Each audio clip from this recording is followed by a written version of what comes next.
Alrighty, you know, I normally don't make these type of videos, and I'm probably not the most qualified person for it either, but I think we're going to make a breakdown video. Now, it's going to be kind of hard to do, because I don't normally play Kingdom Hearts games in Japanese, so I'm not going to be able to tell you exactly who is talking, but I will give you my thoughts on everything. Now, I do think obviously Unreal Engine 5 did get, I think an update like 2 weeks ago or something like that. It was like State of Unreal or something like that, and they showed off Unreal Engine 5 again. But you can imagine that since this is the beginning, this is the reveal trailer of Kingdom Hearts 4, and compared to Kingdom Hearts 3's reveal trailer, this is just exponentially better, just from the way everything looks, but also just, I mean, could it be better?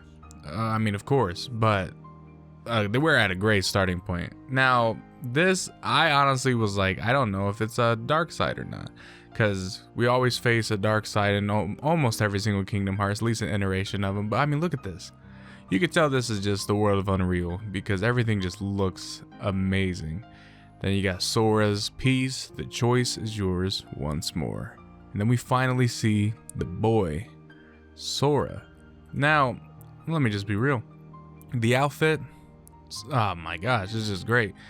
I will probably end up finding this online and buying it myself because I actually enjoy the look of it. But if you look at Sora, definitely a new hairstyle. It's not as spiky.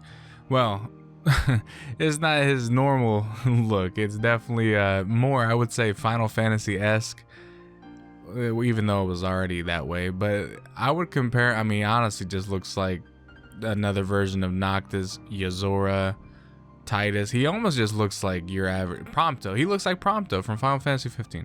Then you got Stalezia, Lauriam's sister, the one that was, you know, got off the Union Cross, and we thought that was the, I think, is it confirmed that that's the Nameless Star or whatever it's called? I haven't played Kingdom Hearts 3 in a very long time.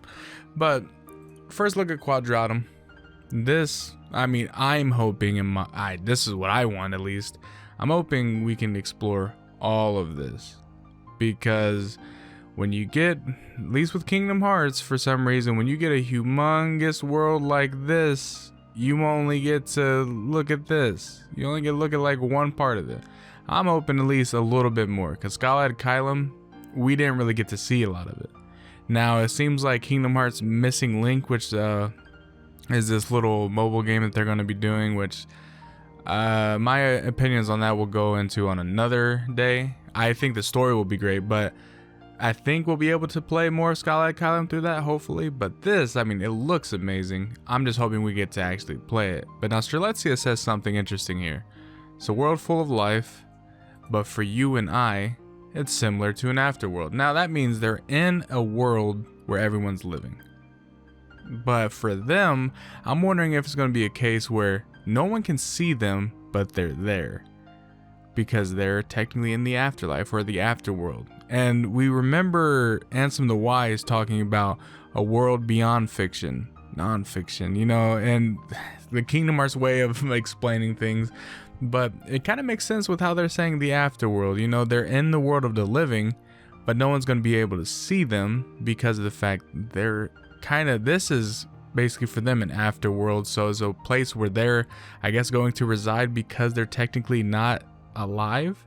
Because we know that at the end of Kingdom Hearts 3, Sora disappeared and Stalezia was killed, so you wonder who else might we see here, because of whoever they interact with, which I just don't know. Like, he's interacting with this thing, the Heartless, if we even call this a Heartless anymore. Is it still a Heartless in this world?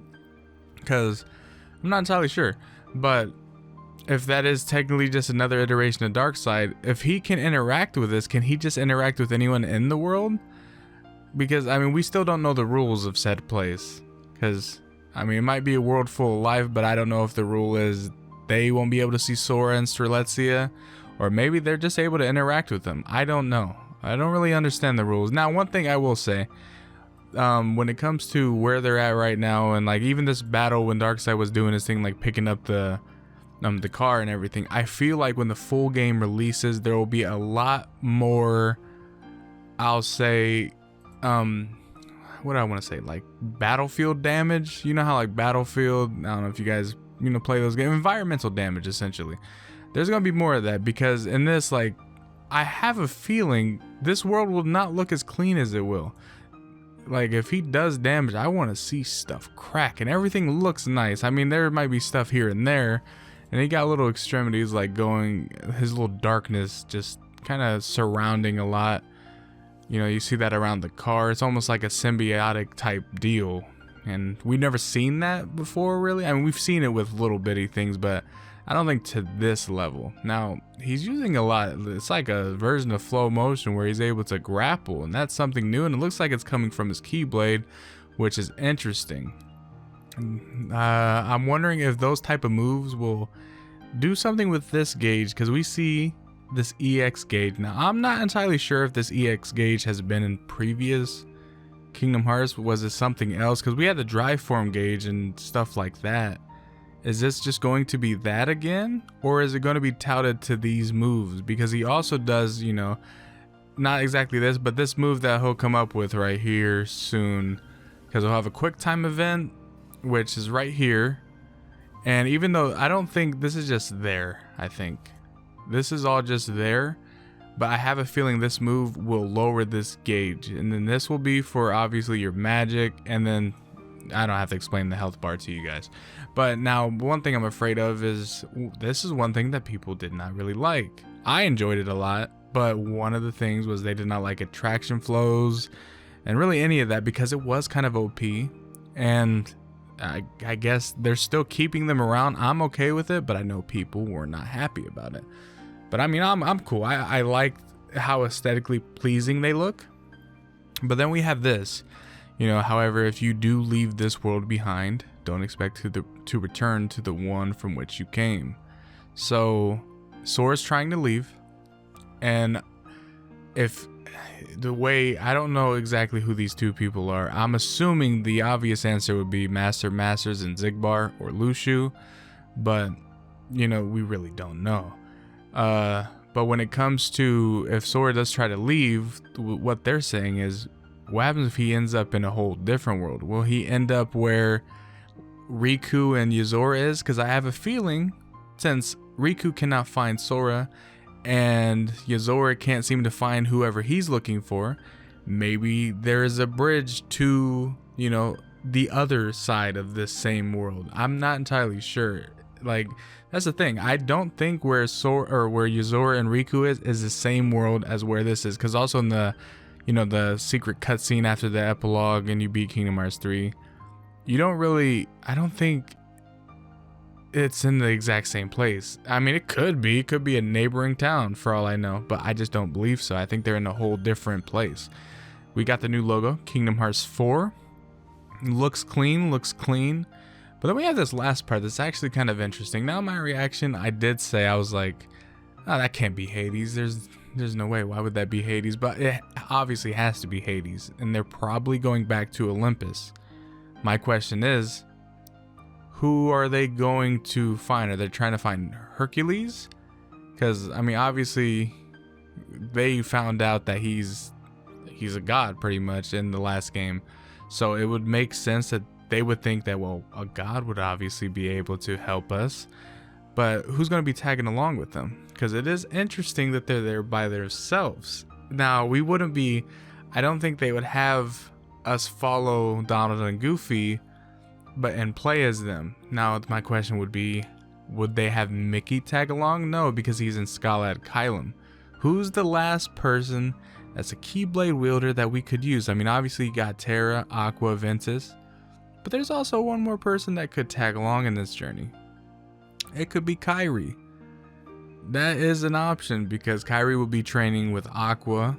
Now, we didn't see any of that in this, so it is. I'm pretty curious to what could happen, but I have a feeling they might have Kairi tag along in this journey.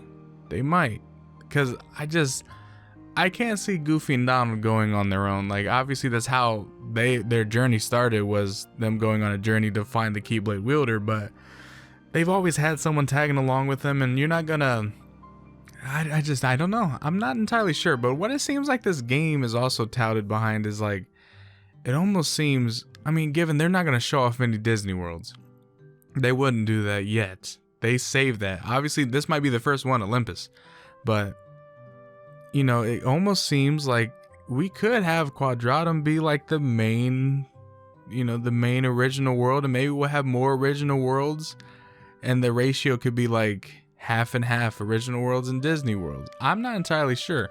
I don't know what the ratio will go by, but there's someone that got to be tagging along in this journey with them. They're not going to have us go here and not have something happen regarding this. Like, someone is tagging along and we're going to be playing.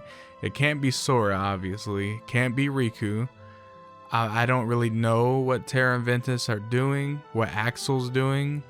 Aqua and Kyrie would obviously be training. Could this be post-training and, you know, maybe Kyrie's tagging along with them? Why would they be split up? That is a question too. So maybe they are by themselves. I don't know. I mean, they were given a mission that was, you know, for them two specifically, but I don't think they would be showing, or they wouldn't be only having them be cutscene related scenes of them going through Disney worlds and you would never play them. I got a feeling that you have to be with them, with someone. I just don't know who. But let me know down in the comment section below your thoughts on this trailer. Is there any information that I missed? Because I know there probably is a ton, because I'm new to breaking down, you know, trailers like this. But I plan on doing this a lot more often. But if you guys do find any new information or something that I missed, put it down below, because I want to know as much as I can. There's a lot of things in this trailer to take in, but the fact that we got a Kingdom Hearts 4 trailer is quite literally insane to me. I would have never guessed. But if you guys did enjoy this video, leave a like, subscribe, and you guys know the drill. I will see you guys later.